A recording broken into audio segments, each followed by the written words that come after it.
And welcome to the City of Troy Planning Commission meeting on March 23rd, 2021.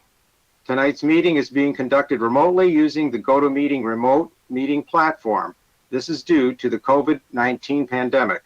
For those watching tonight's meeting on television or on the city's YouTube channel, we welcome you. Copies of the agenda for tonight's meeting are available on the city's website. The meeting will be conducted in accordance with the agenda as presented or amended by the Planning Commission. Our first item of business after roll call will be a resolution temporarily suspending and modifying the Planning Commission bylaws and rules of procedure, which will permit us to proceed with this meeting virtually and to afford an opportunity for us to receive public comment. We have made every effort to ensure that the meeting adheres to the requirements of the Open Meetings Act. We have provided opportunities for public comment via telephone and email prior to the meeting, and all public comment, if any, will be shared with the Planning Commission. At this time, I'd like Kathy Sarnicki to conduct the roll call. Mr. Faison. Here. Mr. Hudson. Yes. Mr. Krent.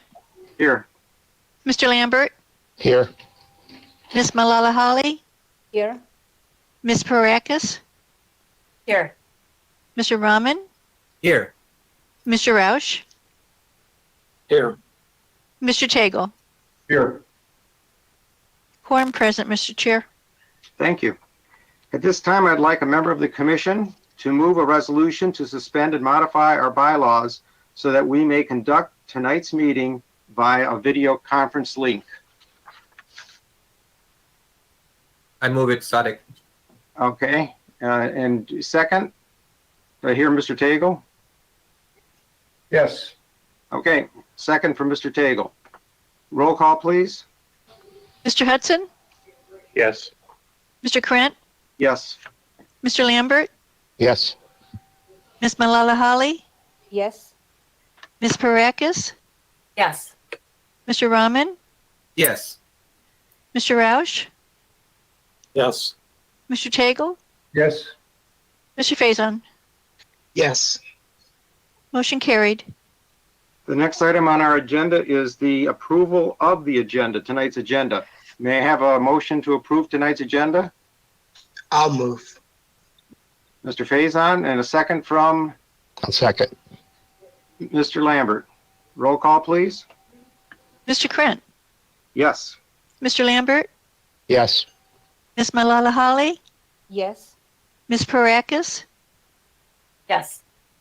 Mr. Rahman. Yes. Mr. Roush. Yes. Mr. Tagle. Yes. Mr. Faison. Yes. Mr. Hudson. Yes. Motion carried. Thank you. Next item is approval of the minutes of our February 23rd, 2021 meeting. May I have a motion to approve the minutes of that meeting? You can raise your hand. Mr. Lambert. And a second from Mr. Rahman. Roll call, please. Mr. Lambert. Yes. Ms. Malala Holly. Yes. Ms. Parakis. Yes. Mr. Rahman. Yes. Mr. Roush. Yes. Mr. Tagle. Yes. Mr. Faison. Yes. Mr. Hudson. Yes. Mr. Krent. Yes. Motion carries. Thank you. Next item on our agenda is public comment from staff. Were there any items submitted by email or telephone? No, Mr. Chairman. Thank you. We'll move on to the next item. Next item is the master plan amendment dash survey. So who's going to, Mr. Savadon's going to carry that one, and Mr. Carlisle? Yeah, I'll kick it off, and then I'm going to hand the ball over to Ben Carlisle, and we'll kind of tag team the discussion from there. So as the Planning Commission's aware, we are going to be amending the City of Troy Master Plan. And one of the elements that we really want to focus on is community engagement. We really want to connect with residents as we move forward with this master plan. And obviously, the challenge in COVID is we can't do it in person right today.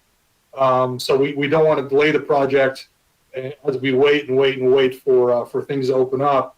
We want to jumpstart the project and start moving forward with some engagement. So we decided to move forward with a community survey that we can distribute electronically. Now, what I want to stress is, although this is our first meeting that we're going to have as a planning commission to kind of focus on the master plan, this isn't a splashy kickoff type meeting. Those of you who've followed the planning department for the last couple of decades know that we like to kind of have a splashy event type kickoff meeting or event to start things off. In 2008, we had a big event at the MSU Center off of Square Lake Road, where we did a big public engagement exercise. And then in 2015 or 2014, we had a number of in-person events, engagement events. We had one with the real estate community. We had one with seniors. We had one with high school students, et cetera. And we want to do the same with this one, to kind of to get some community support and get some media attention. And we'll do that in the summer at a joint meeting with City Council. And at that meeting, we'll actually present the results of this survey. So that will unveil a new logo that we have for the master plan. We'll make it a kind of a big deal with the City Council and the Planning Commission. But to start this off, we want to get your input on the draft survey that we put together. We want to get feedback from the Planning Commission as well as City Council on the survey to make sure we're asking the right questions, and it's the questions are related to the topics that we agree we would focus on for the master plan. Because this is not a 100% comprehensive rewrite. We've decided that we're going to focus on specific issues, and also keep in mind that there was another community survey that was put out by the city that asked a lot of more general questions related to some issues that residents may be interested in. So this will dovetail with the general survey that was initiated about a month ago. So with that, Ben Carlisle has a PowerPoint presentation to help the discussion along, and I'll pass the ball over to Ben, but I'll be jumping in as needed throughout the conversation. Thank you, Brent, for the kind introduction. I assume everyone can see my screen. Thumbs up. Okay, thank you. So, full disclosure, kicking off a master planning process during a pandemic is probably not ideal. That being doing master planning for a couple other communities during this process, and everything has been done online. In conversations with the city and the city officials, we want to do as much as we can realistically during the kind of remote period that we're in right now and move things along, but also allow for in-person engagement in the future when we're allowed to do so safely. So the survey really is the first opportunity for us to start engaging the public. So why do we do a survey? I think this is pretty self-explanatory, but I just want to make sure that we're all working from the same hymn book.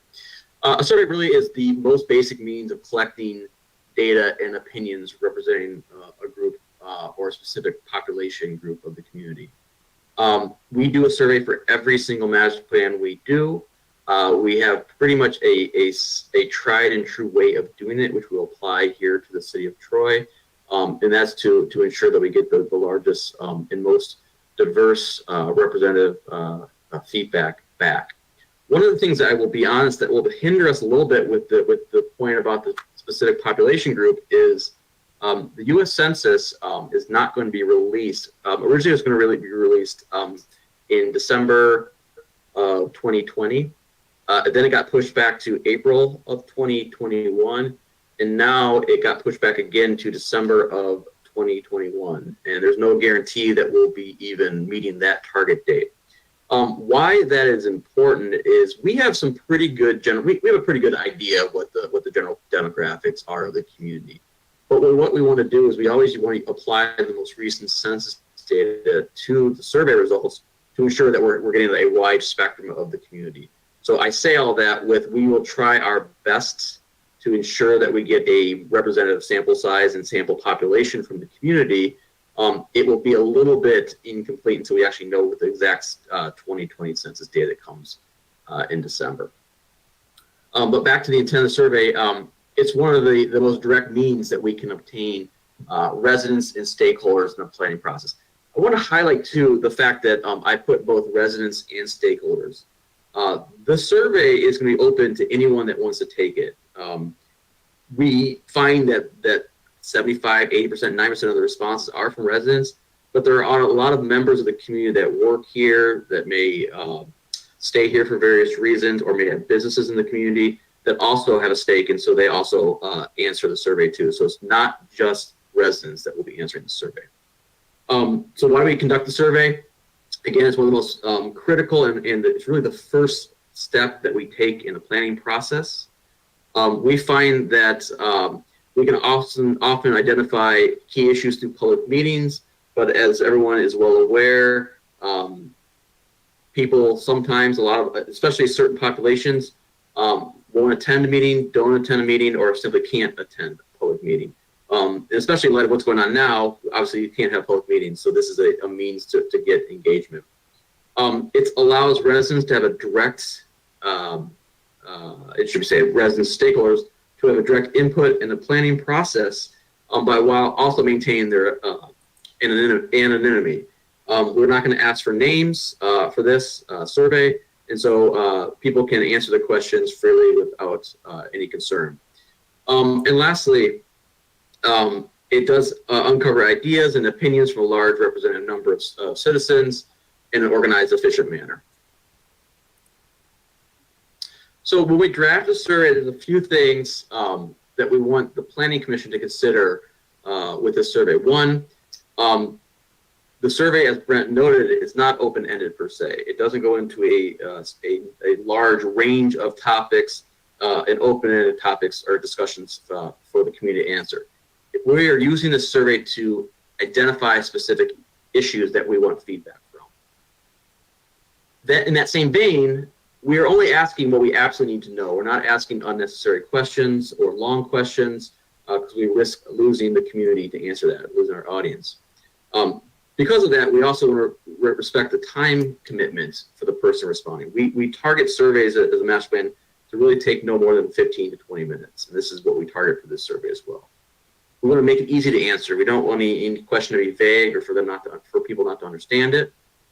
And we want to ensure that we try to limit the amount of what we call open-ended questions that allow for open-ended responses, because oftentimes it's very hard for us when we get into the hundreds and potentially in the thousands of responses for us to really analyze those responses and actually make sense of what was being submitted. Similarly, we do find that quantifiable results are the easiest for us to understand and summarize. And again, I want to stress the fact that respondents to the survey will not be just residents. They will be open to the community at large. So we did provide a draft survey for the Planning Commission to look at. The survey asked 17 master plan direct targeted questions in relation to the master plan, and then there are 7 general demographic questions. The targeted master plan questions focus on issues that we've discussed both at a Planning Commission level, at a staff level, and at a council level. And this includes discussion about the nodes, discussion about open space and preservation, discussion about housing options and type of housing in the community, discussion about development patterns and land use, both residential as well as non-residential. There's a question with regards to assets to the community as well as, assets to your neighborhood, as well as threats to your neighborhood. There's a question about the quality of life, and there's lastly a question about some master plan priorities or what should we be focusing on. So I'm sure the Planning Commission has read it and has some input. And so what did we miss? What did I miss?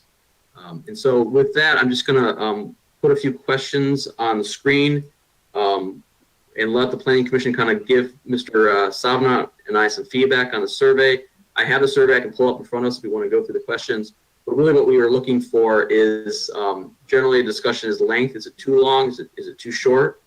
Do you find it to be user-friendly? The questions are user-friendly and easy to understand? Are the questions appropriate for the type of information we are seeking? Is there any questions that we should add to the survey? And lastly, is there any question that we should delete from the survey? So with that, Mr. Chairman, I will stop sharing and allow for open discussion for the Planning Commission unless Mr. Savna wants to add anything to that. Yeah, the only thing I would add is I mentioned the general survey that was initiated by city management.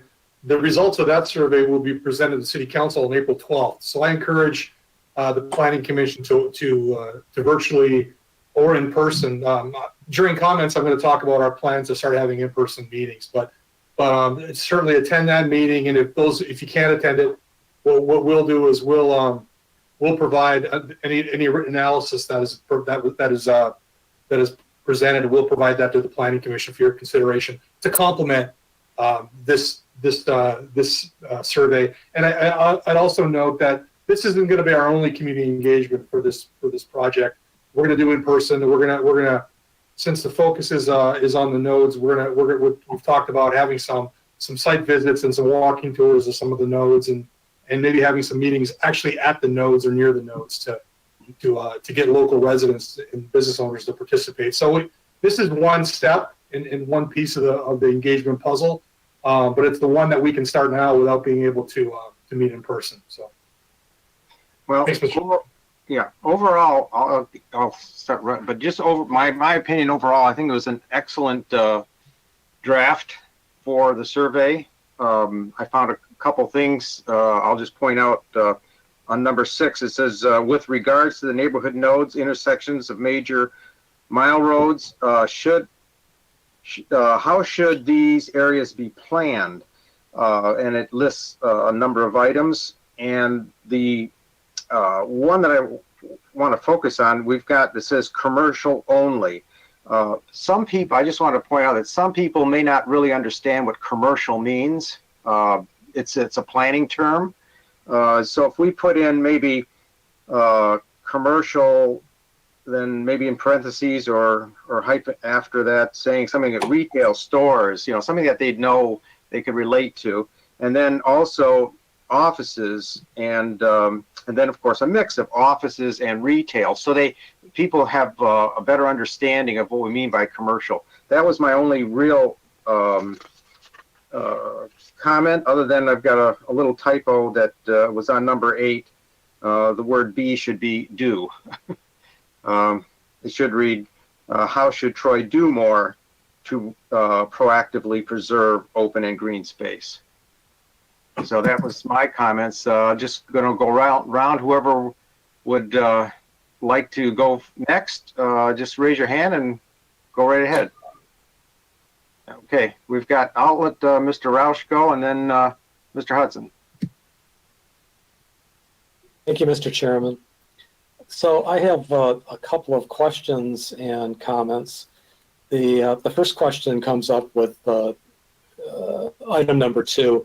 How big of a quadrant were you likely or intending to identify for the individual to show where they live? It's a great question. I originally wrote this as a narrative kind of question. You live north of this road, east of this road. And Brent and I thought it'd probably be better to do it in a map. So that being said, we haven't created the map, so I don't have an answer for you.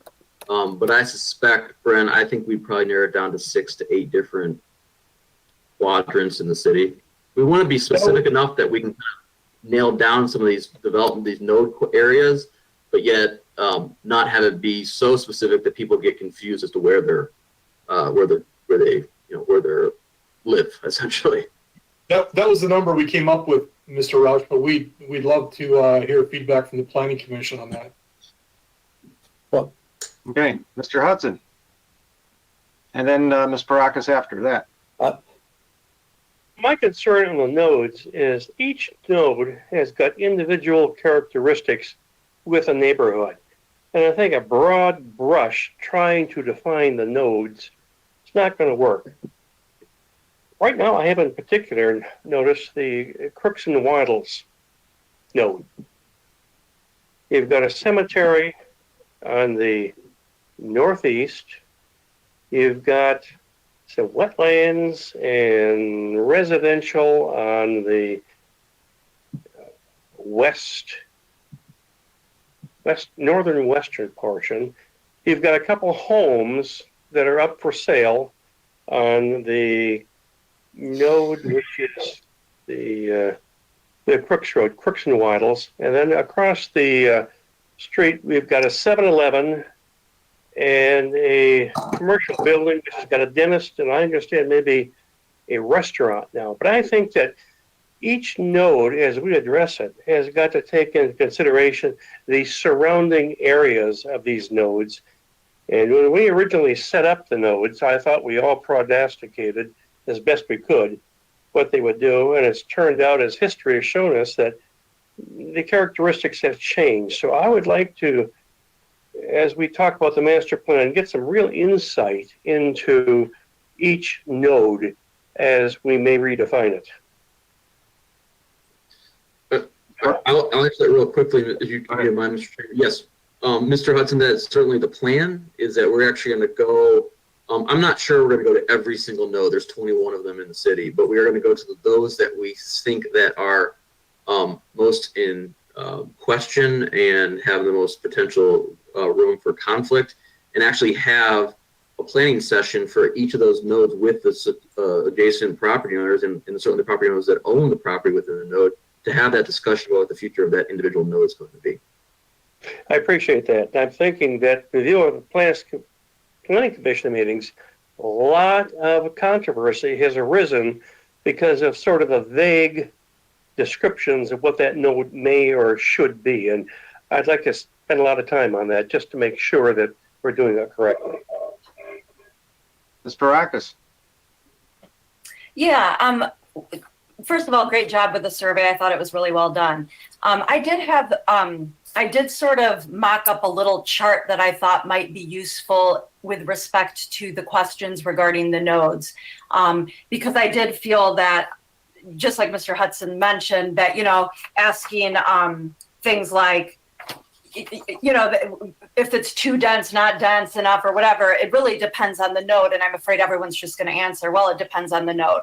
So one way I thought we could do it is we could have sort of like a chart. You've done a couple other charts within the survey where people would indicate the node, like you could put the map with the nodes at the top with the numbers of the nodes, and then people could fill in the node number, and then to be clear, they could write in, we could ask them to write in the major mile intersection just to make sure we're all talking about the same one. And then at the top going across would be the questions. So for example, the first one would be, why is this node important to you? Check all that apply. And they could say, I live nearby, I work nearby, I drive through this node frequently, or I frequent this node often. So you get an idea of what the person's relationship is to that node. And I would like to see us allow people to do up to 4 nodes. So the chart would allow them to select 4 different nodes that are meaningful to them. And then in the next column, it would be the question, how do you think this node has been developed? To dense or intense, not dense enough, just right, not sure. And then the last question would be the what type of development do you think fits this particular node? And we'd go to the single family, residential, multifamily, mixed use. And then I made the same, I thought the same thing as you, Mr. Kren, about the commercial. I thought in parens we should say office, services, retail, whatever, to give people an idea of what that means. So to me, that will at least focus. Maybe we'll find out after getting hundreds or hopefully thousands of surveys that, these are the 6 nodes that a lot of people are concerned about, and this is what the general feeling is about them. That way we can actually gather some real specific data about the nodes. So that's what I have to say about the nodes. Yeah, no, I like that approach. I think I agree with Mr. Hudson.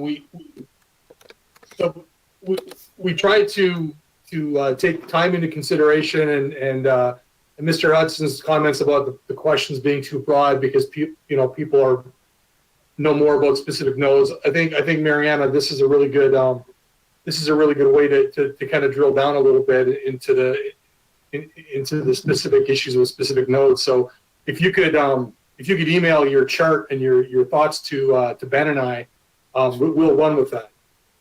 That's very helpful. Absolutely. I appreciate the thought that everyone's put into these questions. I think it's a great idea, Commissioner Parakis, and I really look forward to looking at that chart and figuring out how we can incorporate it in the survey. So, thank you. Anyone else? Oh, Ms. Malala Holly.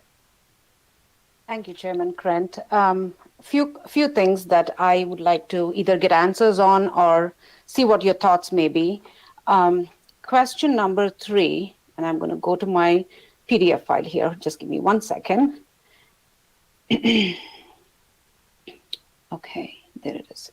Okay, question number 3. The question is, what do you like best about Troy? And it says check at most 3 responses. I was thinking, can we say circle your top 3 choices or responses on that question? Question number 9. What is the overall quality of housing stock in your neighborhood? When I read this question, it made me think as to what exactly are we wanting our neighbors, our residents, really think deeply about. Just want some thoughts on what exactly is our intent. What are we aiming to ask our residents here? Because excellent, good, fair, that's, I don't know, I felt it's a little vague on that question. Is there any way we can make it a little bit more specific? So that's something that I got stuck on, and I came back to that same question today as to how to best address this particular question. So maybe somebody, Ben or Mr. Savidan, can tell me what exactly are we asking our residents to do? And I do have 3 more questions that I would like to just mention a couple things on.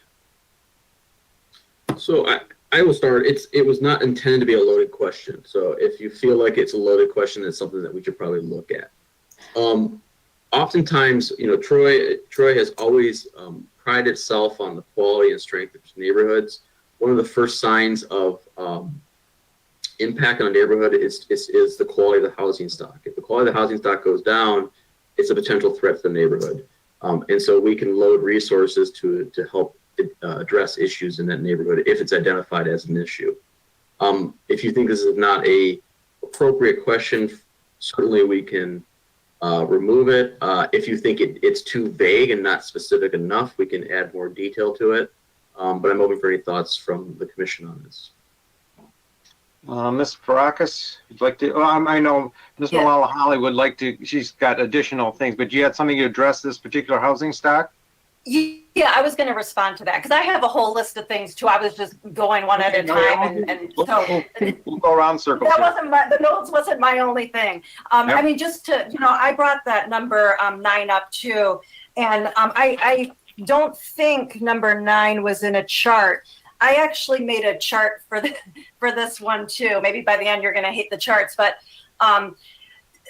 I thought that, going across the top, it could read excellent, good, fair, poor, don't know. And then I did make it a little bit more specific. I'm open to the input, but, some of the things would be like appearance or upkeep of homes, the Yes. cost of homes, property maintenance, the variety and size of housing, the lot sizes, property sizes, the uniqueness or variety and appearance. Because I think some of these questions can be helpful also in terms of developers coming in to see what people are interested in. Are people sick and tired of the same old homes? Are people sick and tired of the small lot sizes? The maturity of the trees? I mean, we can get creative and come up with things that would be useful for developers when they're developing neighborhoods and get some information out of this regarding what people are looking for. Very nice. Ms. Malala Holly, Mr. Faison, you want to comment on the same subject? Yes, sorry about the delay. With regard to that point and some of the other questions, well, two things. One, great job on the initial survey and the draft. Two, I think the comments and the questions have been great. But my specific question with what's just been discussed, as we get more specific, which seems to be important, right? Certainly at some point in this survey process or the engagement process, as we get more specific, does that get away from the purpose of this survey, which I thought you said up front was to be quick and concise? This is such a punt answer. It's such a balance. We want to be specific enough that we can really target what the important issues are of this commission and the city, but yet not make it so long and burdensome that people just quit halfway through. So that's why the target, again, I want to keep the target of this at 15 minutes, 15 to 20 minutes for the average length of the survey. What we often do is once we decide the questions, we will load them into we have a program that we use to run these surveys. We will load it in there and then we'll send it out to a few people to do test runs and see how long it actually takes. And so if we find it's too long, we'll come back and say we need to cut a couple questions or modify it. So Ms. Parakis, I really enjoy your idea about the chart. This is the one though that we may want to take a look at and see if it makes it too long based on any other comments that we've got. We may need to make some decisions about what's our priority here and what's not. I don't know, Carlton, I don't know if I answered your question, but I think rather than with a comprehensive master plan, we ask a whole lot of questions that are very, very broad. I think from the conversations we've had with this group and the council, we have some very targeted issues we want to look at. And that's the nodes, that's housing, and that's some of the open space issues that we really want to try to target on those types of questions. Yeah, you answered my question. Just one quick follow-up. I do think those points Ms. Barakis made were important. My thought was that that's at a subsequent potentially discussion once we've identified the most significant issues for people. I had another question, but I'm going to wait my turn and come back to that. Well, Holly is she's got another question to put forth. Go ahead, please. Yes, thank you. Mr. Carlisle, I do agree with you. We do not want it to be a long list of questions taking beyond 15 to 20 minutes. Ideal survey usually does end between 10 to say 20 minutes. So I completely agree with you on that end. Question number 14 says, what is the biggest asset of your neighborhood? And it says need to add list. Can you please let me know, and of course let us know, what exactly is the list that we are looking to get uploaded here?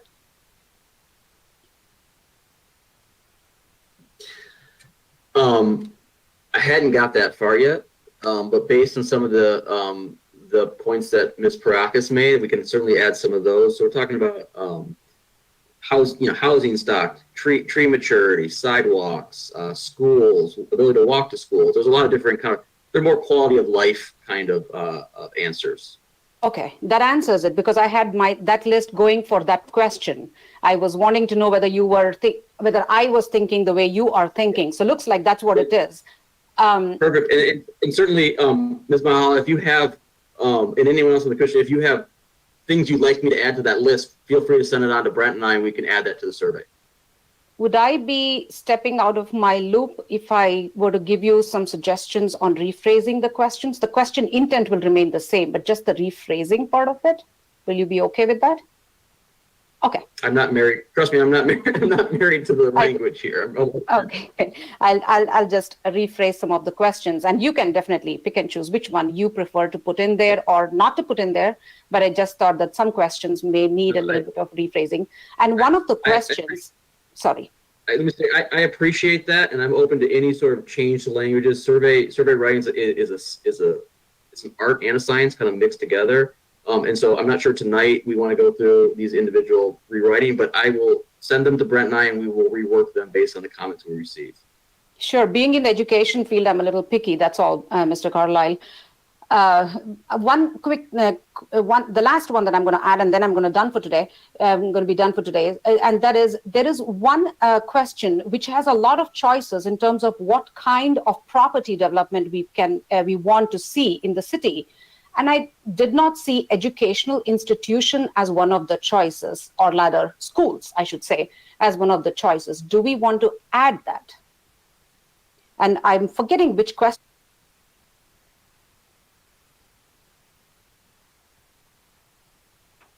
Ms. Malala, you muted yourself. I don't know if she can hear I us. think it's question number 10 that she's talking about. Yes, found my notes. Yes, it is question number 10. Can we add schools to that list? I think it's question 11, it's 11 in mine. What kind of non-residential development? Okay, yes. I'm moving back and forth between my things. Yes, got it. Yes, correct. So Brent, you want to answer that, or you want me to? Well, we certainly can. We the planning commission, the city council, we do not review and approve applications for schools.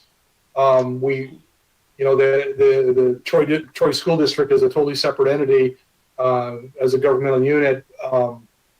But we can. This survey can say whatever the planning commission wants it to say. One of the things I noted that we missed would be institutional uses in that number 11. And I think we could group schools in with institutional uses. Would that be a good solution? Yeah, when I was talking schools, Mr. Sabadant, I was more aiming at even childcare, daycare-like facilities too. Just to clarify my point further. Yeah, we can again. We want the planning commission to support this survey. So there is the opportunity in I to write other to write it in. The other, obviously. But we can certainly add that. That's not a problem. Sure. Thank you very much. Okay, Mr. Rahman. I think Mr. Seven just mentioned that I would like to have in many of these questions to have a blank, like a other, so that we allow people to say something of their own instead of limiting themselves. So that would be a good way of kind of opening it up to the diverse community. That is just a suggestion. Well, just a minute to interrupt. Most of the questions do have an other. Yeah, I like that, and that's why I'm saying if we don't say school, somebody can still write school there. So that's a good thing. So that's one thing that I like to just acknowledge that. So thank you for doing that. What I'm trying to say is to Mr. Carlisle, this is related to the recreational needs for the community. And I know that we have parks and, that those are standard things that we have. But since we are also talking about neighborhood node, is there any way we can say that what kind of recreational items we can bring in? Because you all remember we had that discussion for that Long Lake and Crooks Road corner. We said that we wanted to do this, that. So I'm just thinking that, do you think that we can have some questions? Not questions. We get some feedback from the community, like what they want to see from a recreational standpoint in the community, in the neighborhood nodes. It's a long thing, but I hope you got it, right, Mr. Carlisle? Is that a kind of some kind of what do you call it, arcade or some kind of, what kind of stuff, what kind of thing they would like to see instead of having all the 3-story buildings in the neighborhood road? That's the question. Okay. Go ahead, staff. Yeah, we talked about a table with a bunch of issues or uses related to the neighborhood nodes. I think that's something we can incorporate. I would think we need to be careful that this doesn't become a Parks and Recreation survey, that it's really focused on the issues that we talked about. But your point is well taken, Mr. Ram. Yeah, just to put a fine point on that, don't forget, these are properties owned by commercial developers on those corners or residential, and to have them sell it to the city for a park, the park department have their own plans for locating parks. So that type of recreational activities are really would, again, you got to remember one thing about the neighborhood nodes. They are at major intersections, lots of traffic. You don't want to compound those intersections with an activity that draws a lot of people, additional a lot of people to that. It was supposed to support the existing neighborhoods, and they have neighborhood parks that are located within those square miles. So it's, again, this thing came to my mind because I felt like that discussion was pretty enthusiastic, right? And we were upbeat about making that node. The Long Lake and Crooks Road, Long Lake and Crooks, right? That corner, that 23 acres that we wanted to build it. We gave some feedback. So what I'm thinking that why don't we we gave feedback that the builder is going to come back with some good idea, but there are only for the big nodes, we can get feedback from people also, like community. That's basically what I was trying to say. But I think Mr. Savin got it already. Go ahead, Mr. Savinant. Yeah, I just want to clarify for the Planning Commission, the northwest corner of Long Lake and Crooks is a planned unit development application. It's not technically a neighborhood node, but I understand your point for sure. Thank you. Okay. I'm going to go to Mr. Roush first. He had his hand up earlier, and then Mr. Faison.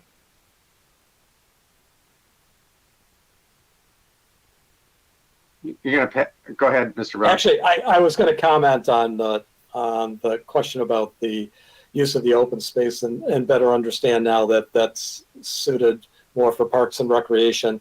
So I'll skip on that. I did have several other things that I wanted to talk about, but I'll be happy to come back to those after you're done with Mr. Faison, you had a follow-up? Not a follow-up on that. It's actually unrelated. It was a question I wanted to ask up front, and it's about how we measure whether we've got a representative group that has responded to the survey. I see the questions at the end around some of the demographics and things like that. And so, I mean, are we looking, I would assume, we're looking to get a representative group of responses from those demographics, from people from different areas, et cetera. Well, I guess I'll ask that as a question. So I'll take a stab at this, and then Brent, you can too. There are three questions, Mr. Faison, that really separate the survey by categories. The first question is number one. What's your relationship to the city? So if it comes back and it's only residential, we would like to see some other stakeholders answer the survey. Let me take this back. I want to remind the commission that unlike the other survey that Brent mentioned, this is not a statistically significant survey. We are not sending it out to targeted populations and targeted groups so that we get a statistically significant survey response. We are seeking for quantity. We are seeking for a volume of responses. That being said, like I said, there are three distinguishing category separation questions. The first is, what's your relationship with the city? The second is the geography question. Where do you live in the city? And the third is some of these demographic kind of questions at the end of the survey. If we find that we are only getting responses back that are loaded one way or another, we will then try to do some more targeted outreach to reach those populations that we think are rather underrepresented. The one I'm most fearful of, I'll be honest, is making sure that we reach enough of the racial and diverse racial and equity ethnic groups in the community. We, like I said before, and this is not trying to bypass the issue, but the delay on the census data really is significant, and it's very impactful to us. I think we have a very good sense of what the population groups are in the community. So we always try to mirror the census versus what our response is. But we cannot be 100% sure until we really get the census data to ensure that we meet every population. That being said, I think what we would do is bring these survey responses back to this community, this group, as well as the council, and say, are there groups that would look like that are not represented here that we missed that we should go out and directly target? And once we identify those groups, we will work with whoever the local representative for that group is to ensure that they are represented. So if that means going to the local synagogue or the church or going out to the place of worship, wherever that may be, or whatever social group, we will make sure that we reach those populations. So we are looking for quantity here. We're looking for a large number of responses. And based on that number of responses, we kind of comb through it to ensure that we get enough of representation from the diverse population of the community. Thanks. That's helpful. And then one other question I had was in that demographic data, it talks about your household income if you're a city resident, and it's in $25,000 increments. 0 to 25, 25 to 49,999.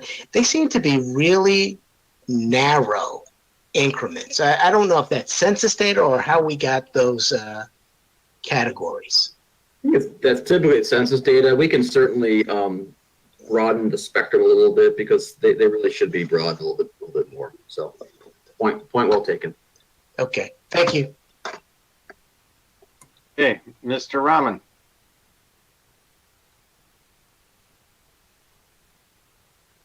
Sorry, I was muted. So this is with respect to future, mobility, because all the electric cars and all these things are coming. So do you think that we should have some question related to that? I mean, what will happen to the gas stations 20 years down the road or 10 years down the road? So did you think about it? I'm asking both Mr. Savidant and Mr. Carlisle. Charging station or some other things that's, is there anything that you can think of that can be included?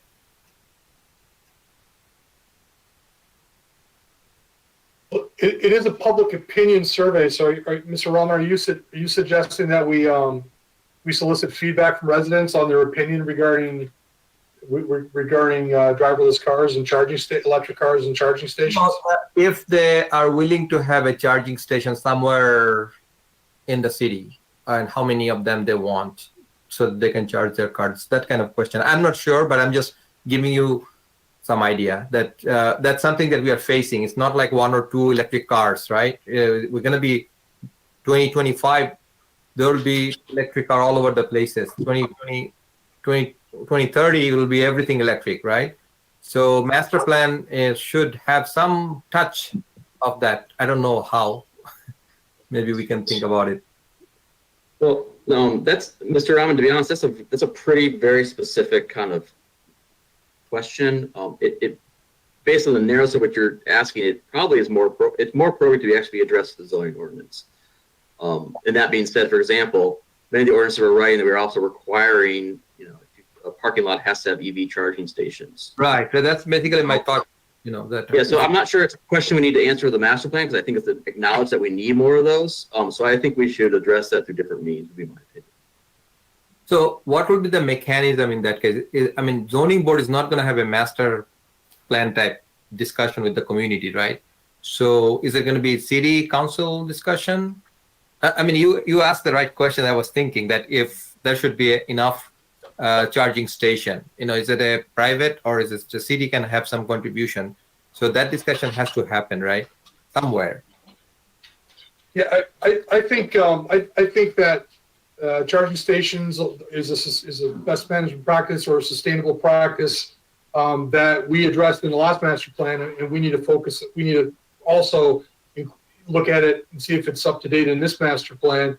I should note that charging stations are permitted right now by right in the zoning ordinance. Any business can seek a building permit and put in a charging station.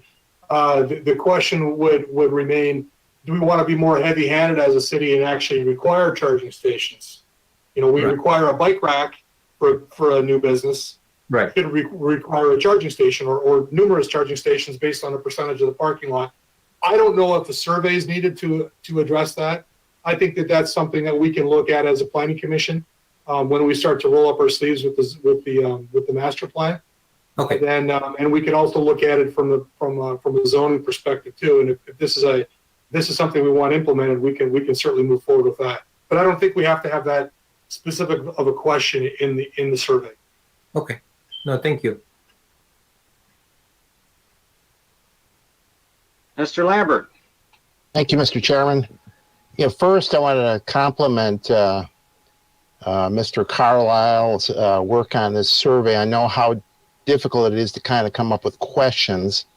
I did appreciate the comments from all the commissioners so far, specifically Mr. Hudson and Ms. Parakis is concerned about maybe we need to be more specific about the neighborhood nodes and feedback from residents rather than just an overall opinion on them.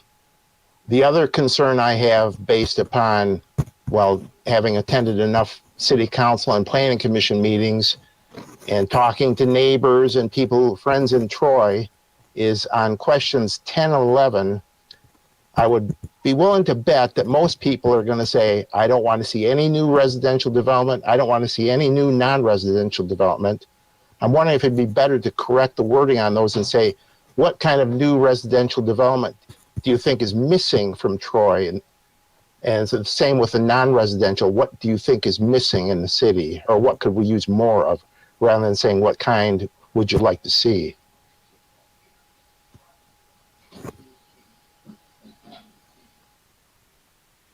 That's a great suggestion. Well thought out. A really good, good question. Good rephrasing of the question, Mr. Lambert. I really liked it. Mr. Roush.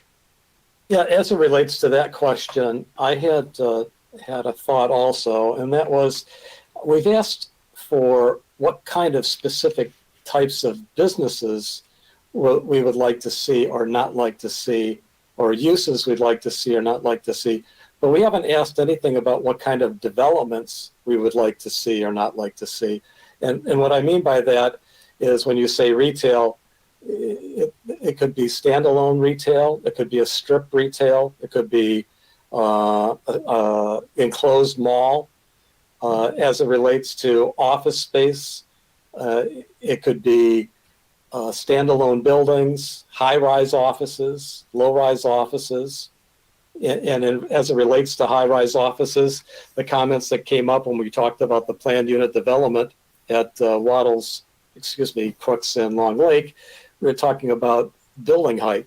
So again, that would give you the opportunity to ask the question whether you think we should have maximum building heights, whether it be 1 to 4 stories, 5 to 7, 8 to 12, numbers that you would pick out that would make more sense to give you an idea of what you think people are looking for. And that same category of questions, I think, also applies as it relates to what you don't want to see in Troy as well, in terms of the same sort of thing, whether it's developments. And I think as it relates to residential, you've covered it when you've given the different types of developments. But as it relates to retail and office and those types of buildings, I think developments are really different than the uses that are listed.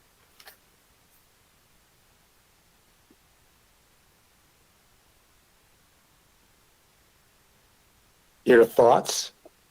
So as I understand it, Mr. Rouch, then your questions really focus more on the form than the use. Exactly. I think that I think that a lot of people really, they might want more type of stores, but they might not be in favor of. They may think that Troy's got enough mall space as it is right now, or they may think that Troy's got enough 16-story office buildings. And so they might have opinions as it relates to the stuff that really comes to us that's different as opposed to uses. The uses are mostly as amount to a certain degree. There's lots of opportunity for uses as a matter of right, but types of developments that we see, I think that's a little bit more impactful on people, and they may have a stronger opinion on that.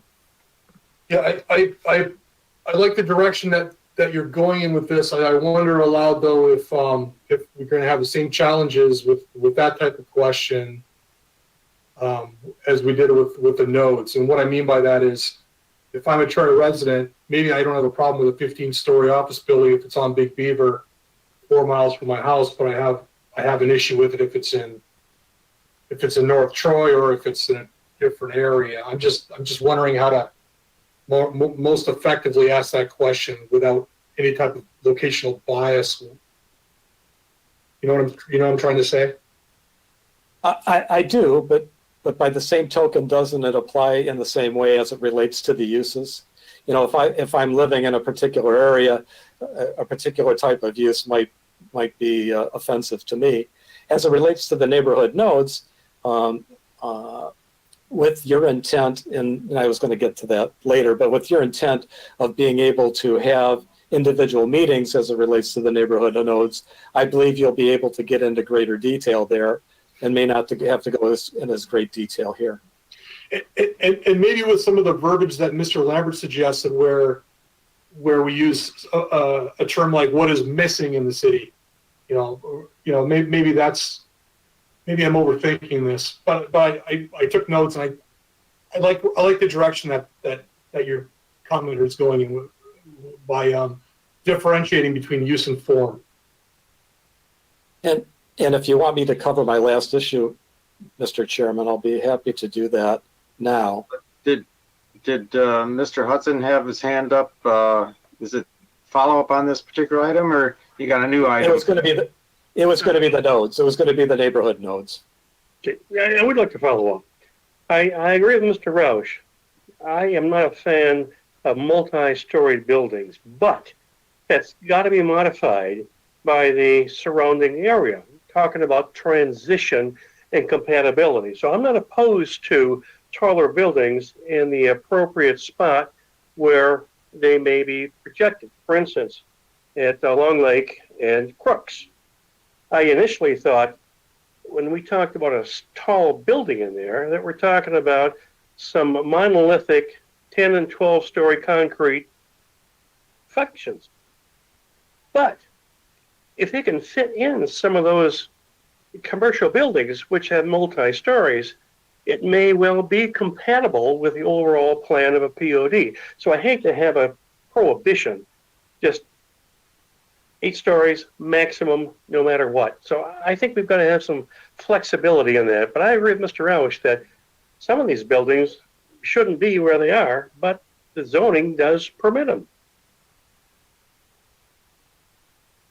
Mr. Tagle, you want to jump in on that one?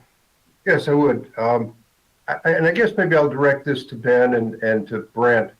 I understand the discussion here, but I guess I'd like to understand the intent of this survey, because what we're really talking about is we're really starting to drill down into the specificity of whether it's a development or whether it's a use.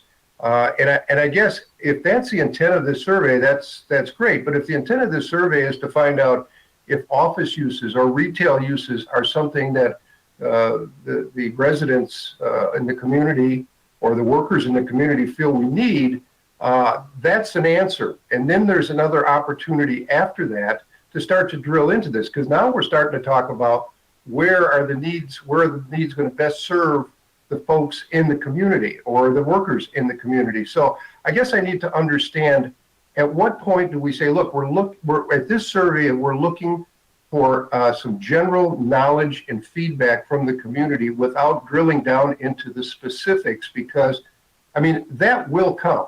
That will come not only from input from outside of this body, but it will come from input from this body that knows this city and knows how it's developed to date. So maybe one or both of you could just respond to that.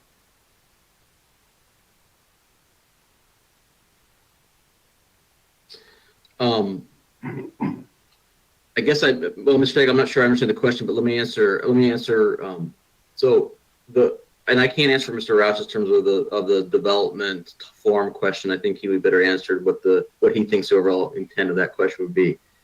The land use question is I'll be honest, I've never had a planning commission beat this around enough. It's a very basic question that we have on all of our master plan surveys. It's just really getting a temperature from the community as to what they think there's too much of or what they think there's too little of. And then we plan from a land use perspective, we plan based on some of those responses. And specifically, we want to use some of that information as it applies to specifically some of the nodes. And so if people think, if the residents or responders think there's too much retail or there's too much office, then we would respond accordingly with how we think and plan for the nodes. The development form question, I'll let Mr. Rauch go a little more detail about what the purpose of that is. But it sounds like oftentimes, what I'm hearing from him say is the use per se may not impact residents, or they might not have a reaction to a use, but they also have a reaction to the form of that which that use takes. And so I think that's what he was asking, and how we should apply that kind of concept as it relates to not only the nodes but general development in general. But typically, from a survey from master plan, we don't necessarily usually get into the specifics that we're talking about here. But like I said, this is a targeted survey based on what this commission wants feedback on. Okay, you've answered my question in the affirmative. Because what I was asking you, what is the purpose of this survey? How deep does the purpose of this survey go? And what I'm hearing you say is we want to get some general feedback. It's not to find out the specifics about the development of the use or a development. Well, Mr. Tagle, I wrote it that way. That doesn't mean that this commission doesn't have ownership and can't give us direction in terms of how much detail they want to go. Well, then what I was asking is, what is the purpose of the survey? I know you wrote it this way, so this must have been your intent for the purpose. I guess so. You're confirming what I believe is what I've read in this survey is the purpose. Okay. Yeah, I think we're trying, the intent of the survey is to double dip a little bit. It's to ask some general questions, but also to drill down in detail for some very targeted issues such as the neighborhood nodes. So we're trying to kind of trying to do both. Now, both you and Mr. Rauch were correct. You said, without putting words in your mouth, this is one piece of the puzzle.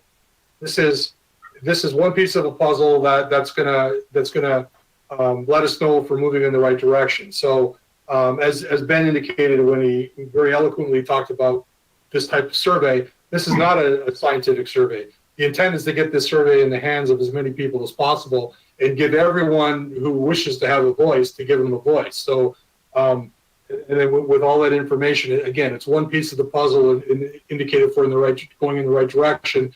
And then at future engagement meetings or future engagement sessions or activities, we can drill down. We can get in. We can get into more detail. So I don't know if Ben and I have answered your question, Mr. Taylor. Yes, you have. Thank you. Okay, Ms. Paraka's got her hand up. Go ahead. Yeah, I'm going to move on to something different. I'm going to go back to the question number 3. What do you like best about Troy? A couple people have talked about it. I have a few things that I would have wanted to add to that. For example, variety of services, green space, entertainment options, affordable housing, things like that. I don't know that it has to be limited at 3. And then I would also like to see perhaps the subsequent question following that, asking basically, what do you like least about Troy? And provide a similar list, lack of green space, lack of affordable housing, lack of services, things like that. So we can sort of, I think it'll form a better picture for us. It'll sort of, you have this line, it'll sort of push some things to one side that we think we're doing pretty good on, and hopefully show us on the other side what we need to work on or what's lacking. So maybe we can talk about doing something like that for that question. Okay, Mr. Rahman. So this is with respect to the question number 3. And this is again back to other. So if we say other, can we just add please specify? Because if this is what do you like best about Troy, and other really doesn't answer anything. So I was just wondering, maybe you can say please specify. So every other will have a please specify with a. Oh, good. Yeah, that's what I thought. Yeah, okay, excellent. Thank you. Who's next? Okay, Miss Malala Holly. Thank you, Chairman Krent. Mr. Carlisle, in the lead up to the survey, it is mentioned that Birmingham is one of the cities that also is or will be conducting such a survey of their city for the master plan. Am I correct in my understanding? Is Birmingham also looking at doing a survey for their master plan? I'm sure they are. We are not doing that. We are not doing the city of Birmingham, but I would assume they would be doing a survey. I see. Okay. Do we? I'm just curious. Do we know what kind of questions usually are asked by other cities who are also looking at such developments? So, like I mentioned, we do a survey for almost every master plan we write.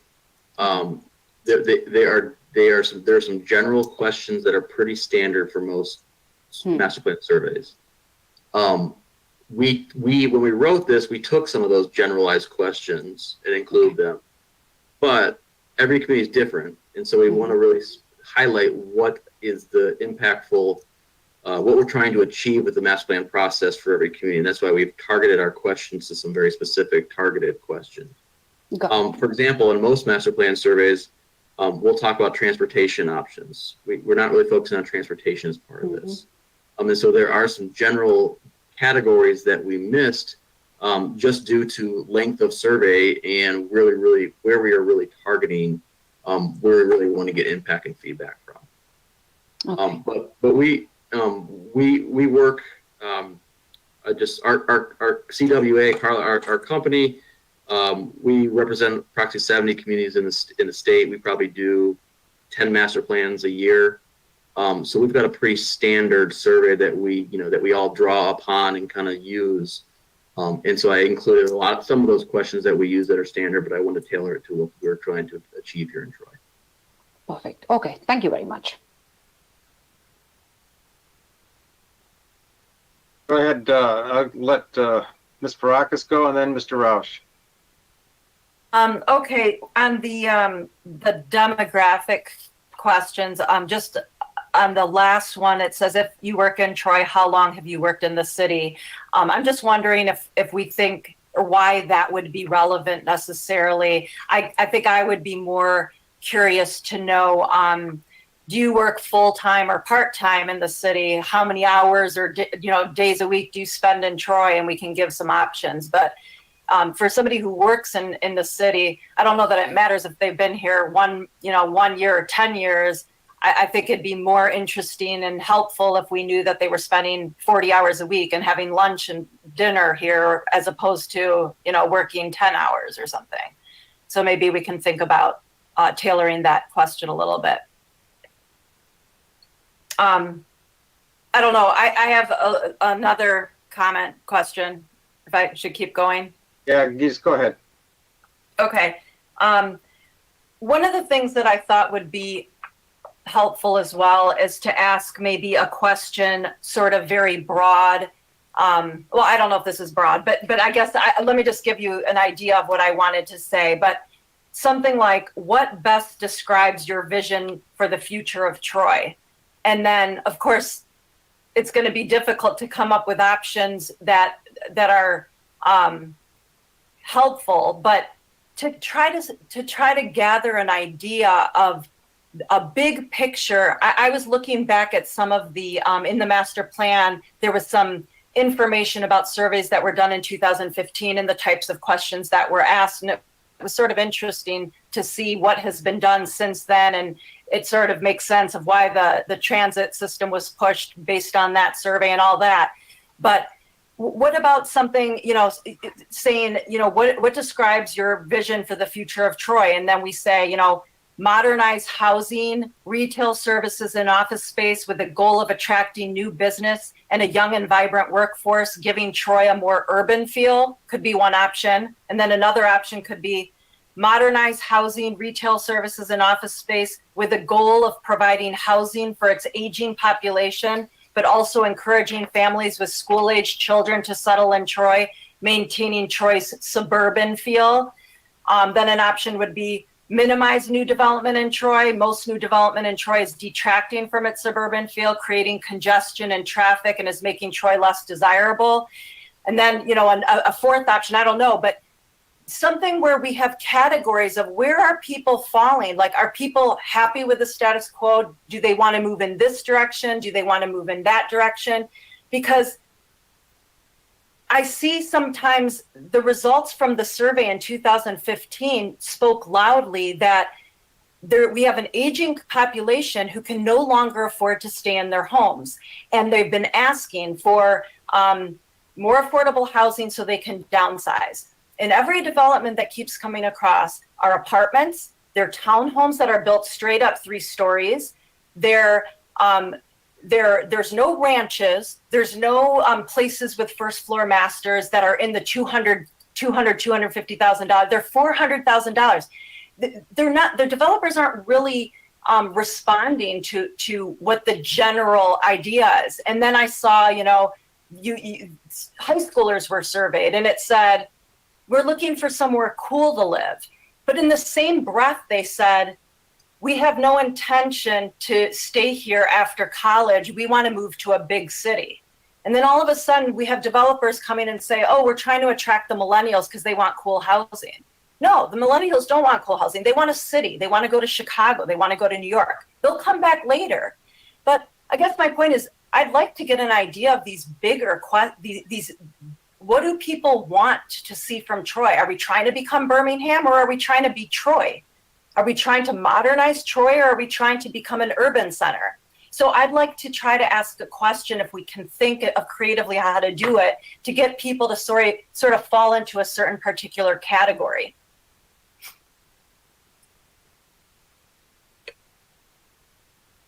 Mr. Krent, do you want me to answer that, or do you Yeah, want to? go ahead, Ben. Yeah, please do. Well, I will take. I'm open to any opinions from the rest of the commission on it before I give my answer. Any? Okay, Mr. Roush had his hand up earlier. Go ahead, Mr. Roush. I think Ms. Praxis's ideas are wonderful, and it certainly gives a much broader brushed approach to an answer of what you're looking for than drilling down into retail stores, gas stations, restaurants, etc. And maybe there is a place for it in place of or in conjunction with question number 11. Yeah, Mr. Rahman had his hand up earlier, then Mr. Faison. I think that's what probably Mr. Tagle also was trying to come up with. And similar to what Ms. Parkas was saying, our goal should be in this survey, and the way I understand is to identify the needs of the community and the people who actually work here. So that's basically what Ms. Parkas is saying in details. My question is, can we have just ask these questions as what's missing in Troy and write down the statement? Is it something even possible in the survey? I mean, it is certainly possible. It's just those open-ended questions are often typical for us to quantify and kind of organize and analyze. That's the issue. But then if that is, because that's my desire to see. I mean, this is a big deal, right? So we can read and get some idea, categorize them, bin them, and then figure out what is the need. The other way is Ms. Parkas' idea. Like, okay, what do you vision down the road? Like the millennials, they don't want to live in here, but maybe 10 years down the road, they will come back. But at this moment, how can we bring them back? Because with this remote working, I see my neighbor, their kid came back from Chicago and they're working from home. What recreational amenities that we have that we can deliver, we can provide to them, then they'll be happy. How can we retain them so that they can live with the big house that their parents have? So those kind of questions, like what are the needs of the community? That has to be very clear in the survey, because it's a high-level survey, right? I mean, that's what I think Mr. Tagle was trying to get from Mr. Carlisle in your question. So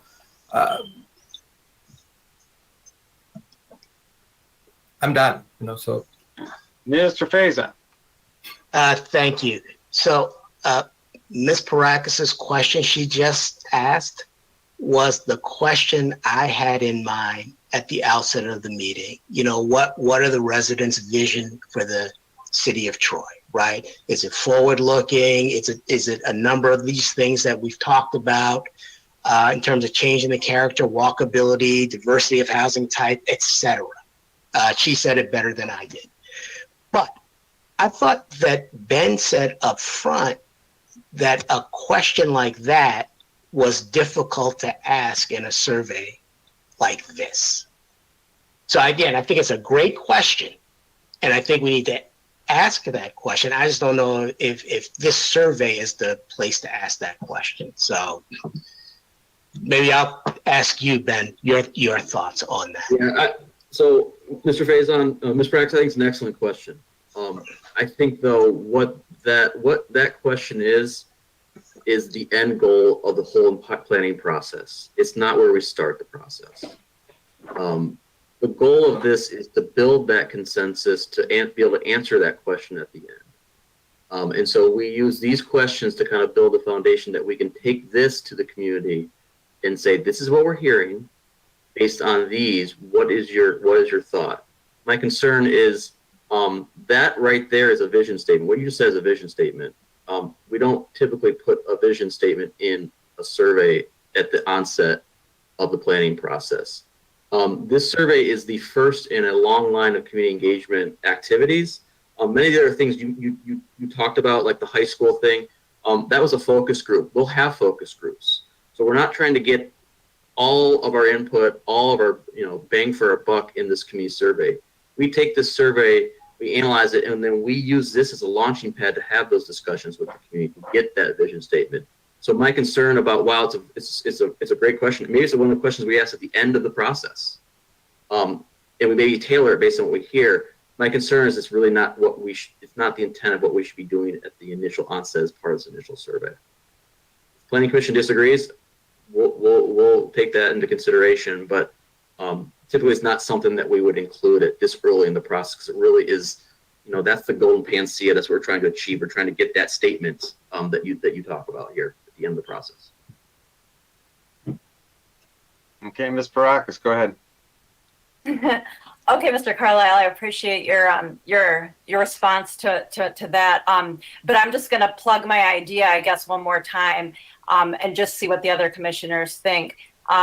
The reason I think it is appropriate at this juncture, I mean, it can come at the end of the survey, but I think it sort of helps.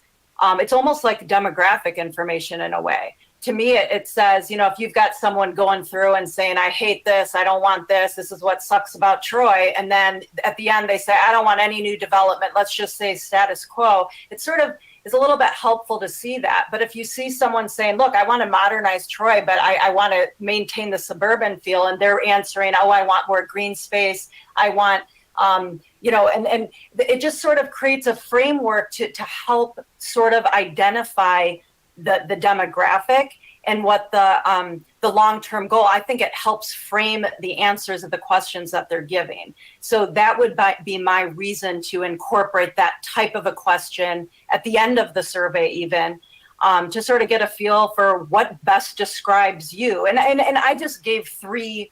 We can put a 4th, we can change the ones I wrote. It doesn't have to be what I wrote, but just something more big picture to get a feel for not what kind of person you are, but what do you see? What do you want out of Troy?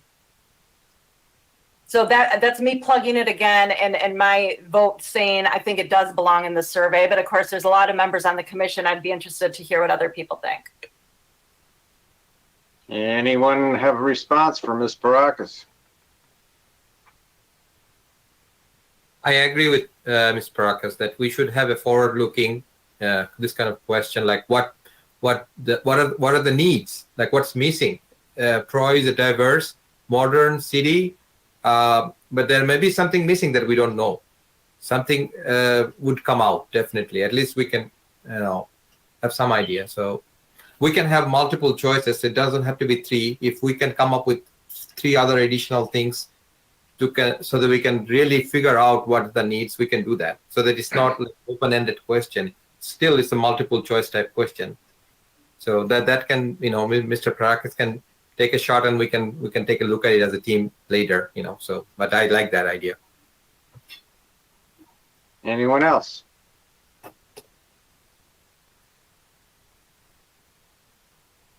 Go ahead, Mr. Sabanan. Yeah, just first of all, this is really good discussion. I'm really enjoying this. A lot of thoughts gone into these questions and these conversations. I appreciate the desire to add the question, and what I'd like to do is have Ms. Parakis send us the questions that she's put together, and we will add to it and assemble what we think is kind of a complete list of potential goals. But having said that, remember that a master plan as a policy document can have 12, 15, 20 guiding principles. I mean, it can be a very lengthy list of goals that we're trying to achieve with the master plan. So to put together questions that are really going to hit the mark, it potentially could be a really lengthy question with a lot of lengthy, wordy potential responses. And it could be an awkward question having a survey, but we'll look at it. And I just want to remind, going back to an early conversation, the goal here is 15 minutes, plus or minus, maybe up to 20.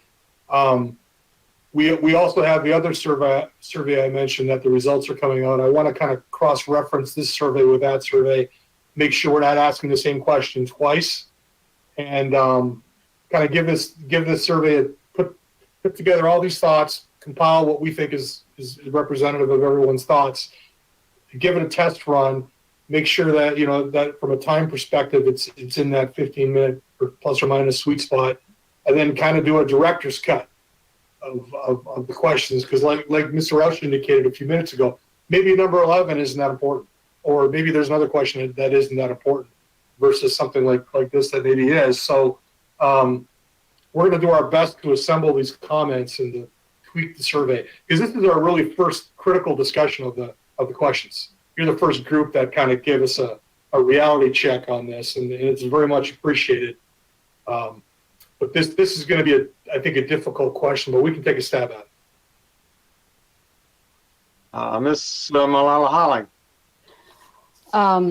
I do understand Ms. Parakis' direction in how much information we would like to get from the residents in order to then go on to then see what kind of projects come our way, what the neighbors or the residents in that area think or have been thinking based on the survey, and what should we as a planning commission approve, agree, disagree, so on and so forth. So I really like the way she is coming at it. I don't want to lose her questions if we do end up deciding that we are not going to put it in the survey. I think her questions should still be addressed, maybe through community engagements, maybe dig deeper into certain, as Mr. Carlisle said, certain neighborhood notes will be involved in further discussions. So we can narrow down and see if those neighborhoods are the kind of nodes that we need to address these questions in so much more detail. Although this is very specific to, although it's very broad to Troy, her questions and her line of thinking is very apt, that we need to consider this so that we move on to approve or disapprove projects going forward, keeping those sentiments in mind. We don't want to lose those valuable sentiments that our Troy residents really feel strongly about. So her line of questioning, those, I think they're really, really well drafted. And we shouldn't lose it. I think we should still address it somehow. But how to address it, I think Mr. Saviran and Carlisle are going to be the best judge of it. But we shouldn't lose that line of questioning. That's my thought. Anyone else? Okay, I'll at the same time, I'll let Ms. Parakis go, and then Mr. Roush. Yeah, no, I just wanted to quickly clarify because Mr. Sabadan, I just wanted to clarify it. My question is talking purely about the vision you have of Troy, not what you want for the master plan. So it doesn't have to talk about everything that the master plan addresses, because that document is gigantic, and it's more, you know, what do you want, and where do you want to see Troy move in the future, and what do you want it to look like? This is a place we live, and we've invested our lives in. We either work here, live here, and what do you want to see it look like? Good. Mr. Roush. I was just going to say that as it related to question 11, I wouldn't want necessarily Ms. Parakis's question to replace it as maybe something that could be worked in association with the components of question 11. And I also agree that if there's another alternative to being able to get this information, maybe if you're having, if we end up having town halls, or you end up having online questionnaires or some interaction after the survey has gone out, where you'll have the opportunity to discern from the information that's been supplied, which I understand really gives you your vision questions that Ms. Parakis is talking about. You might be able to come up with better suited questions at that time. Okay, well, I'd like to sort of wrap this up. I think what we've got here is a lot of good input for our staff and consultant to hash through. But what I'd recommend that everyone that has ideas forward that to both Mr. Carlisle and Mr. Sabadan. Email them with your ideas, so they can have something to refer to as they modify this draft. So that's really my thoughts. Is there anything else that's really critical that you'd like to discuss right now? Or is there a new point to go over, or we've voiced quite a bit, and I think they've taken in quite a bit. I don't want to, beat this thing to death. Go ahead, Mr. Roush. Yeah, I do have one last comment. I can add my additional information and then email to Mr. Sabadan and Mr. Carlisle. As it relates to question number 5 on the neighborhood nodes, the responses were too dense, too intense, not intense enough for the opinion on the neighborhood nodes.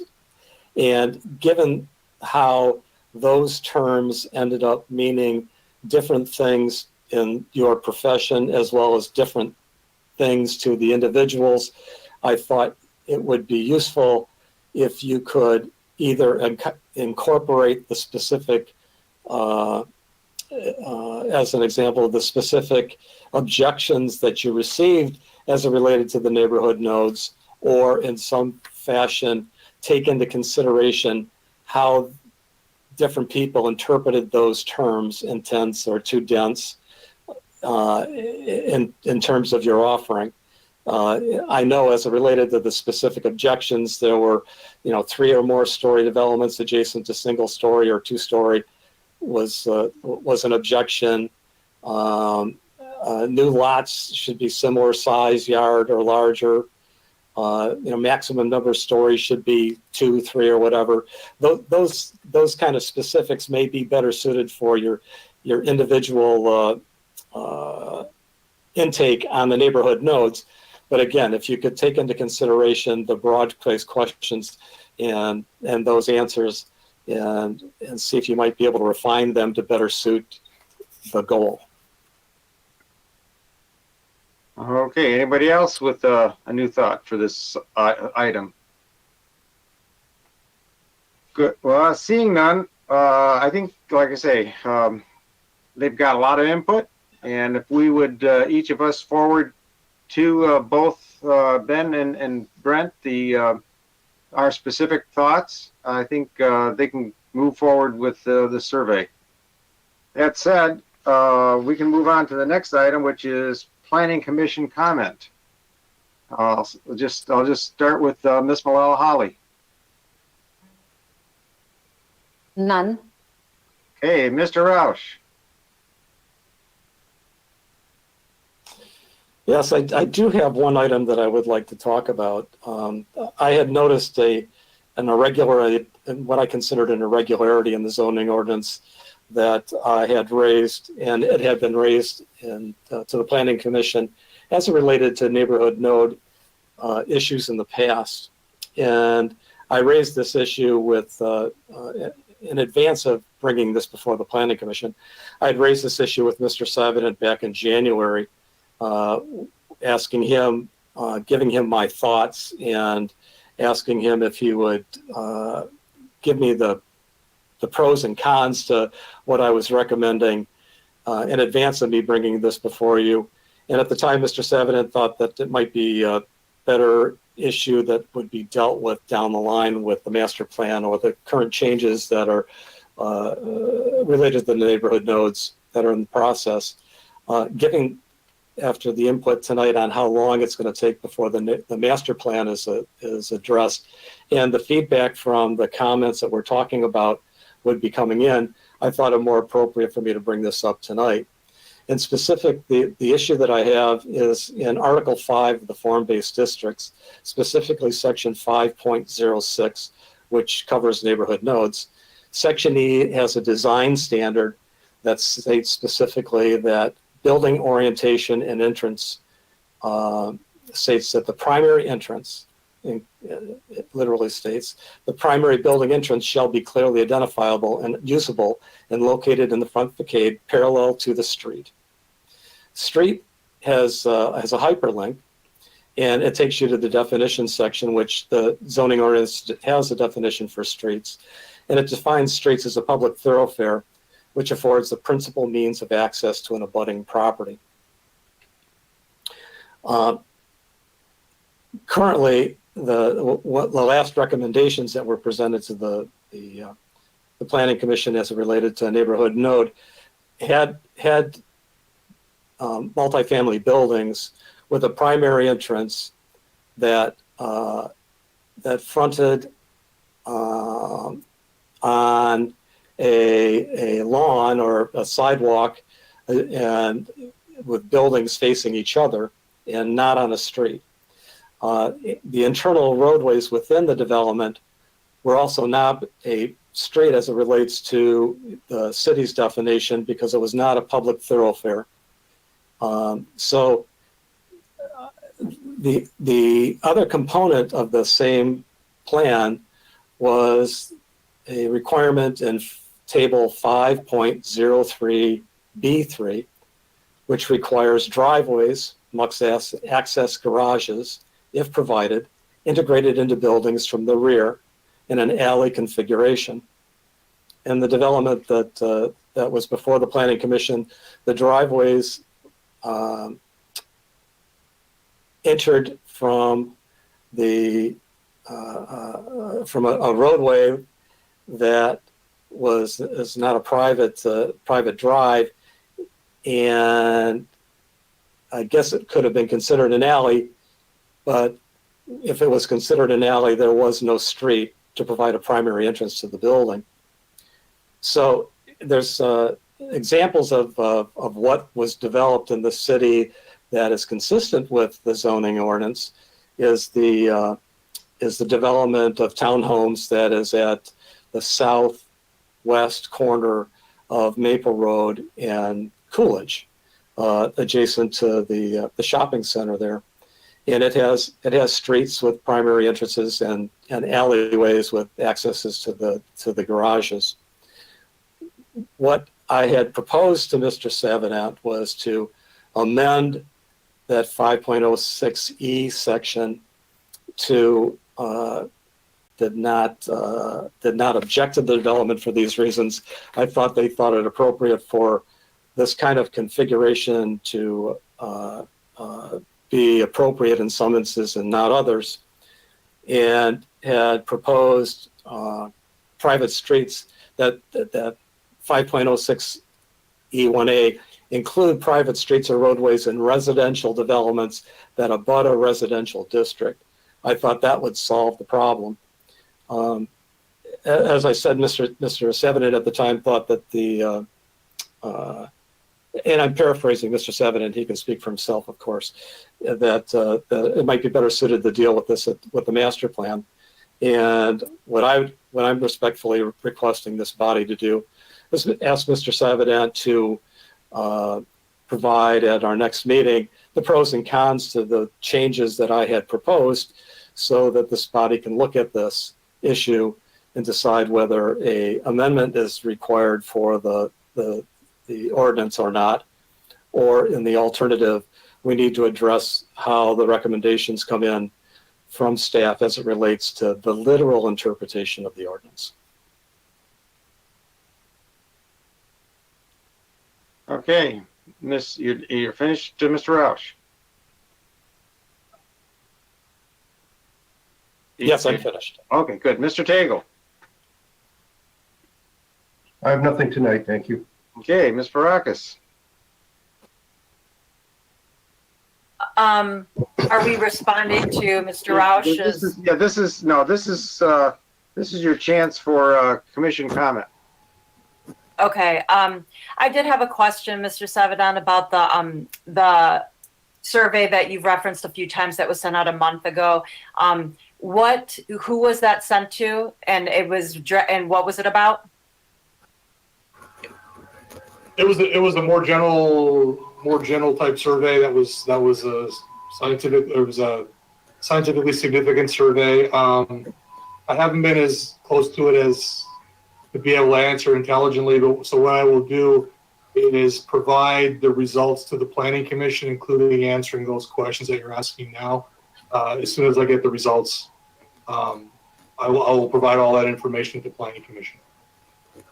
Okay, thank you. And the only other comment was, I had thought that we were also going to talk about the distribution of the survey tonight, but am I wrong about that? Like how we're going to get it out and what ideas we had to make sure that we get a good response? Or is that not under the purview of this Planning Commission? We can certainly take your ideas for how you think is best to distribute the survey. Okay, you want me to send them by email, or do you want me? Or is it? I thought I saw it on the agenda as part of the discussion tonight, but it's now we're sort of at the end of the meeting. I can send you my ideas, I guess. Mr. Grant, could I? Go ahead. Can we can talk about it now, or we can have all the planning commissioners send your ideas via email. It's up to you, Mr. Krent. I would say at this point we could probably just send your ideas. The city does a good job of pushing info out to the residents. Not is it always do the residents respond? But in addition, I would suggest we have it on our website and not hidden deep into the planning department's page on the website. Put it right front, right on the first home page survey. That way people, no matter what they're looking for, garbage collection days or whatever, they see, here's a survey about our master plan, and maybe put a little comment in there. We do this every 5 years. How do you want your city to look in the next 10? Something like make it more like a reporter trying to get a headline than just typical, this is how it is kind of thing. So that's my only comment about the survey, how to get it out there. Give it some splash. Oh, okay. I mean, the reason I bring it up is because I was partly asking about the survey a month ago because I had no idea about it. I didn't really know about the redraft in 2015. I moved to Troy in 2008 and was unaware of the master plan revision. And the idea that I have to go and open up a magazine and read every page to find it, to me, is not a very effective way if we are looking at trying to get as many people across all demographics to respond to a survey. When it's time to vote for a president or when we're talking about a national election, we must receive a million things in the mail reminding us to vote, how to register, how to do this. So there are better ways that are a little bit more spoon feeding people, which I think is necessary for something like this, as opposed to expecting people to go check the City of Troy website. So I just want to make sure if we really intend to, if our goal is to get thousands, I mean, you know, there's no excuse, in my opinion, to not get in the thousands of responses, then we need to do our part in getting the word out. And that means mailings, emailings, and not expecting people to be scouring web pages and things like that.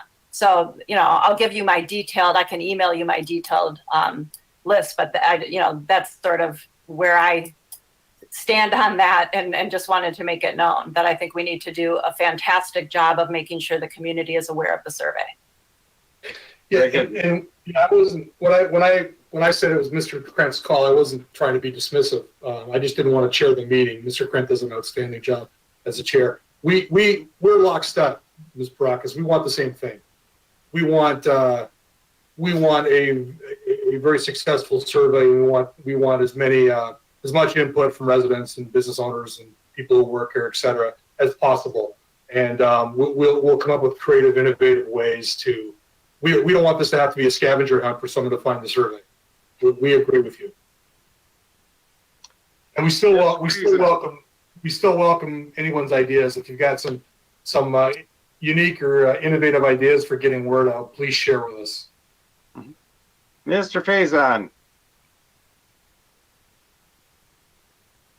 So thanks. Maybe one quick question as a follow-on to Ms. Barakis' comments, and maybe to Ben. You mentioned doing these surveys relatively routinely when you're doing a master plan. I'd be curious to know what's the typical response rate that you see. It varies, to be honest with you. I'm trying to think. You know, if we get 10%, that's fabulous return rate. That doesn't surprise me. Yeah, that's what I was asking. Yeah. I would be very happy if we get 10%. We typically don't get that. We typically get in the 5% return rate, to be perfectly honest with you. Okay. Yeah. And the next question I had, maybe for Brent, any sense of when we will be meeting in person again? When it's my turn to comment, Mr. Faison, I was gonna go into some detail on that. Terrific. Okay. Thank you. That's all I had, Mr. Chairman. Good. Mr. Hudson. On a lighter side, I noticed that with twilight upon us coming into the evening, I have become Darth Vader on the image screen. So Yeah. I will talk to my lighting director at the next meeting. You can Okay. see me in Very good. full light. Mr. Lambert, go ahead. Mr. Hudson, we'll just refer to you as Anakin. Oh. Ouch. Just a quick comment. I know I don't want to take Mr. Savidant's thunder away talking about in-person meetings, but I do know, based upon watching last night's city council meeting, that they are going to be going back to in-person meetings for those people. Will the zoning text amendments that we passed over a year ago be going in front of council soon?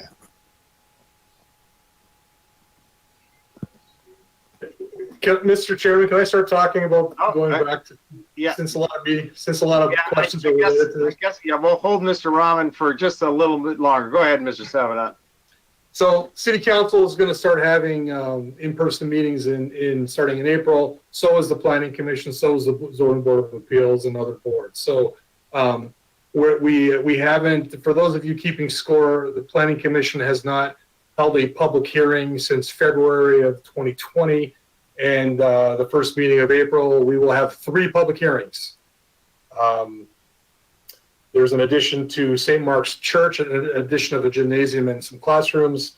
There is a 31-unit, one-family cluster development in Section 1 on the Troy School District property. And there is a street vacation for a pathway that we're going to be considering. So those are the 3 items. Now, not all of us will have been vaccinated twice, and not all of us will have a comfort level of wanting to go to City Hall to that facility to attend an in-person meeting. And we will try to be very fluid and accommodate those who want to stay remote or attending the meeting. So the meeting will be in person, but there'll also be a hybrid component to allow participation remotely by Planning Commission and staff and developers. We also want to allow some form of real-time participation by the public. Now, we have a limitation in City Council chambers of 25 people.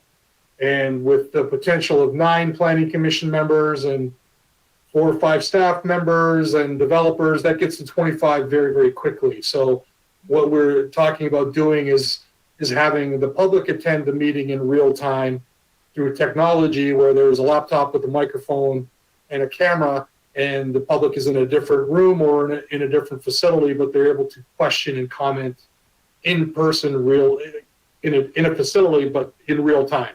So we would still accept comment electronically via email and via phone message, but we'd also try to accommodate real-time participation remotely because of that 25-person limit.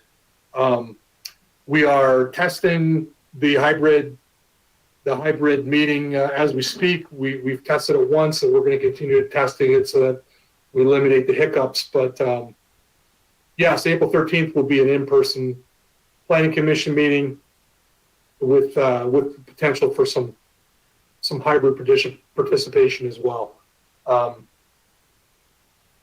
Any other questions? Julie, did I miss anything? Well, as of right now, the legislature hasn't done us any favors in terms of allowing remote meetings. So we'll have to see kind of what happens.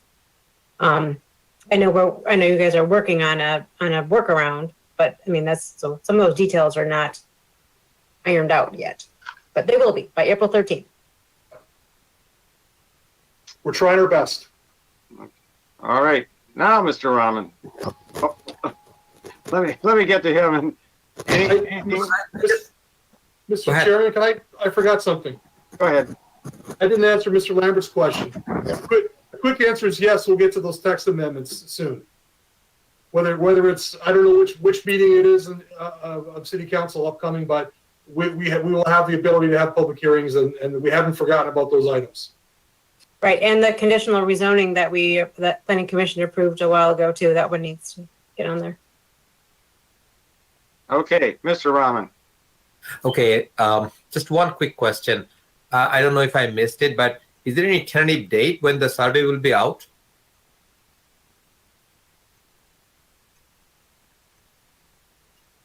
We don't have that yet. We're still trying to finalize the questions, but when we do, we will certainly let the Planning Commission be aware of it. So there will be another meeting in between, hopefully. Couple of meetings. Yeah, I don't believe we'll get the survey out by the April 13th deadline. Okay. Thank you. That's All it. right. The only comment I had, I guess, is for Ms. Dufresne. I don't know how to word it even. I'll just spit it out. It said originally in the statement we had for our resolution to do our teleconferencing here is that meetings will be held through March 31st of 2021. Well, this would be the last meeting under whatever that proposed resolution we've been reading. What happens after March 31st of this year?